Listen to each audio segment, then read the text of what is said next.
Right, UFC 321 is tonight. I forgot this fight was on the main card. I thought it was on the prelims. But it is. In the light heavyweight division, Aleksandr Rakic, ranked number 7, going against ranked number 10, Azamat Murzakanov. I can't pronounce the second name, so we'll just call him Azamat, We'll call him that. So, yeah, in the light heavyweight division, really good fight here. We kind of got, even though Rakic is young, he's kind of more the veteran here. I would like to, in the UFC, I'll say anyway. Azamat, coming in, he's undefeated. He's stopping everyone. Really good guy. Coming through. He is the older fighter, funny enough. Got a very good, great Sambo background, as Matt does. And stuff like that, he's been national champion and all this. Rakic has obviously been in the UFC for many years. I think starting in 2017, 18, I think it was, for Rakic. But, we'll go into the stats. We'll go into the good wins and where do I think people have got better striking, wrestling and all this business. So, record for Aleksandr Rakic, he is 14-5, That's a fairly good record, to be fair. I know he's got 5 losses, but we'll speak about who he has lost to, because they're all good names, to be fair. Azamat, he's 15-0, like I said, he's undefeated. That's a very good record as well. And obviously, if he picks up a win here against Rakic, he's moving on near to the top 5. He will definitely be ranked number 7 or 6. Good wins for both these guys. So for Rakic, he's got Anthony Smith. Anthony Smith is an alright guy, to be fair. Smith was ranked in the top 10 when Rakic beat him. Thiago Santos, another good win in my opinion. That's better than the Anthony Smith one. That was a decision though. Once again, Santos, we all know Thiago Santos is a very dangerous fighter. And it was a boring fight. It really was. I remember watching it. It was on the Jan Blachowicz versus Israel Adesanya card. And yeah, it was a boring fight. But, Rakic had to do what he had to do. This fight here, Jimmy Manuwa, this is the one what really put Aleksandr Rakic on the map. If you haven't seen the KO, watch it. Rakic lands a good 1-2, but it was kind of a feint and then comes up with the lead head kick and absolutely snatches him. A walk-off KO. That's the one what put him on the map. Really did. But for Azamat, like I said, he hasn't had too many fights in the UFC. There's been a lot, and I mean a lot of cancellations from Azamat and some of his opponents at the time. He was scheduled to fight Khalil at one point, Johnny Walker. There's been multiple people he's been scheduled to fight, and he's pulled out. I think the Johnny Walker one, Walker pulled out on.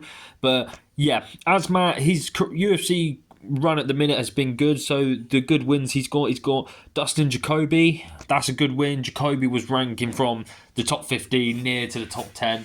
And Alonzo Metafield. That was the one what, put him on the map as well. That was a really good win there.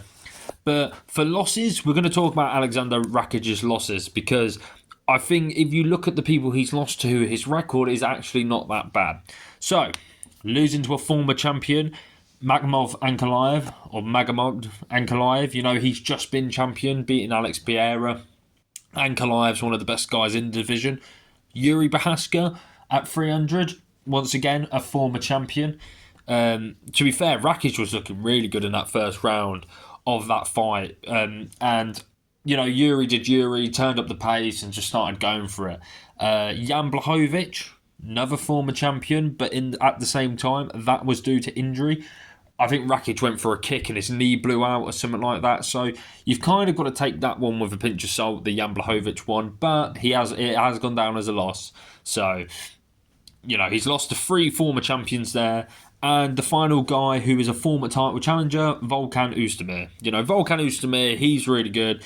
He constantly, 1 minute you look like he's in his career. He'll have a few losses, but to top guys, and all of a sudden they'll feed him like a prospect, and then he beats the prospects and he beats these good guys. So Oezdemir is always in that top 10. He's been in the top 10 for ages, Volkan Oezdemir, very good.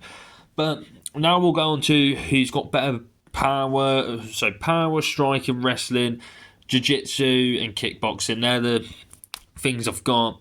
So for power, I've gone with Azamat. I think Azamat has got really good power. We have seen he's got multiple KOs. He's got that one punch power, like he did to Alonso Metafield. Dropped him and then just straight away went for the kill. I'm not saying Rakic doesn't, but at the same time, regardless who's got better power between these two, if you're fighting at light heavyweight or heavyweight, you are big guys, you've got power, you've got knockout power, it only takes one punch in these two divisions. But I think technically for power, Azamat has got it. For striking, I've put it even. I think Rakic mixes it in really well with everything. He will fight on the back foot, he'll fight on the front foot. He's not afraid to throw head kicks and stuff like that. His kicking game is very good, like we saw against Yuri, and obviously the head kick with Jimmy Manuwa when he set it up with the 1-2 head kick. Azamat, obviously we haven't seen loads from him in the UFC, but like I said, he's got a great sambo background. His hands, clearly he's got power, he's got very good boxing. So I've given it a 50-50 for this one. For wrestling, I've only seen Rakic wrestle, truth be said, and he's got fairly decent wrestling. I've given it a 50-50. I'm assuming Azamat is an okay wrestler or quite a good wrestler, only because of the sambo background.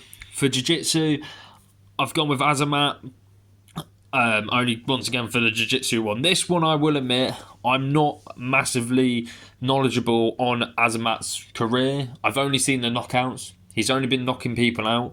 I haven't gone and watched his previous stuff. Like for example, with Rakic, we've seen years on him. With Azamat, he's always on the prelims, and sometimes I don't watch the prelims, and he's never in an exciting fight. It's only of recently we've got to know him when he fought Dustin Jacoby or Alonso Metafield, for me anyway. And then for kickboxing, I've actually gone with Rakic only because what we've seen, he's a very good kickboxer. The way, like I said, the way he mixes in everything, it's fluent. It's like, oh, that's a really good shot. And his versatility of doing loads of stuff, going for the head, going to the body, legs, whatnot, is good. So I've gone with Rakic there. And also another thing to consider, Aleksandr Rakic has changed team. He's had a year out, So this could be a new Aleksandr Rakic coming into this fight. He could be ready. He could be, we may have never even seen the best of Aleksandr Rakic. We might tonight, later. Like I said, it is later tonight. My prediction for this fight, though, I'm actually going to go with Aleksandr Rakic. I think for Azamat going from, Dustin Jacoby, Alonso Metafield, to then an Aleksandr Rakic, I think that's a very, very big task. I think there's a very big jump up in levels. These two guys, Azamat have only been in top 15 guys, and obviously Rakic has been in there with the best of the best in light heavyweight in the recent years. And I think for Aleksandr Rakic, I think it's the year out of the cage has done him good. I think getting a new team is good, and I think he will show later tonight why he is good. But let me know what you guys think. I think Rakic will get a decision win on this one. Let me know what you guys think in the comments below. Like, subscribe, comment, all that stuff, and I'll catch you in a bit.